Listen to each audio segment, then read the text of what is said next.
Hey there, my most amazing artist, Miss Pellavan here to show you how to add a tree to your Starry Night drawing that you created during the last class. So today we're just going to use some plain brown paper and add some textured edges to it to create a tree trunk and some tree branches. So you're going to be tearing the paper to make it look more like a tree because the edges of a tree are very bumpy. They're not straight like you would cut them with scissors. We'll use the scissors later though. So first I'm going to take two pieces of brown paper. One is going to be for the tree trunk and the other one is going to be for the branches. So I'm going to tear this paper, turning it vertically, that means up and down, and I'm going to tear the side of the paper to make it kind of bumpy. See how the side of the paper is nice and bumpy now? It's not perfectly straight. And you want it to kind of go in and out a little bit. That will make your tree look more realistic. This paper is going to go over here on the side. So I'm going to use some of my brush glue to glue it on the left side or the right side of my paper. I want to try and make it so that my moon shows. So I'm just going to put it on the opposite side so that my moon can show. If I cover up my moon, maybe I could use some oil pastels to add some more, another moon shape later. But I just want to try and get this down first. So now I have the trunk of my tree. I have this piece here that could be a branch, but this side's really straight. So I'm going to use my tearing skills to make the other side kind of bumpy too. And notice how I'm using both hands to try and get that tree branch effect. So I'm going to kind of put this underneath the tree trunk over here and then stick it out this way so that it can look like a nice long tree branch. And you can kind of organize it however you want and then glue it into place with the brush glue.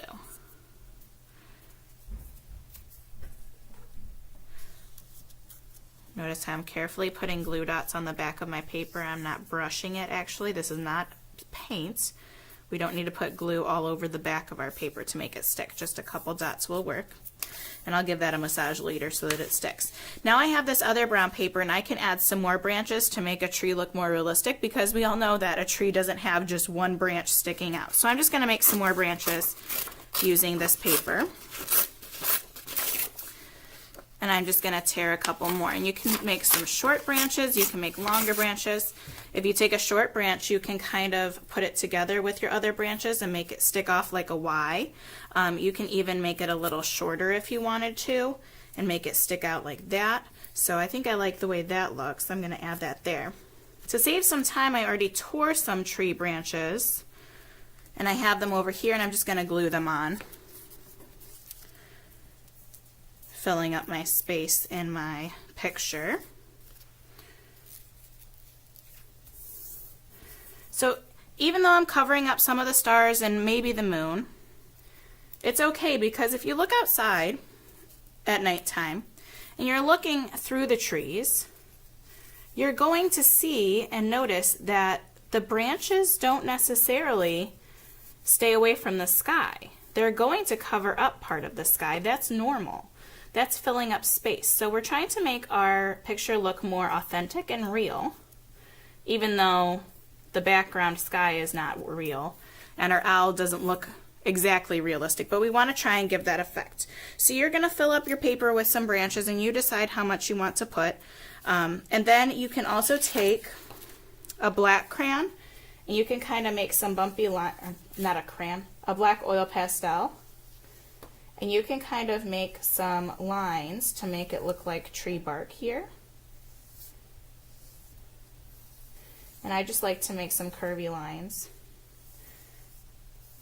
to add some texture. Because remember, we're using that implied texture that we talked about to make our tree look more real. So now my tree looks pretty good. You can even make like one of those little swirly things inside here, like a little knot in your wood.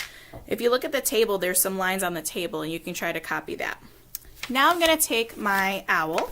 I'm just going to cut him out and then glue him into the picture, and I can add some feet, fill in his beak, and then maybe I can add a nest. You decide what you want to do. I'm going to do this quietly so I can fast forward it later, and then you can see what it looks like.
So there we go. Now my owl is finished. My artwork is complete. I want to flip it over one more time to give it a good massage and make sure everything is stuck.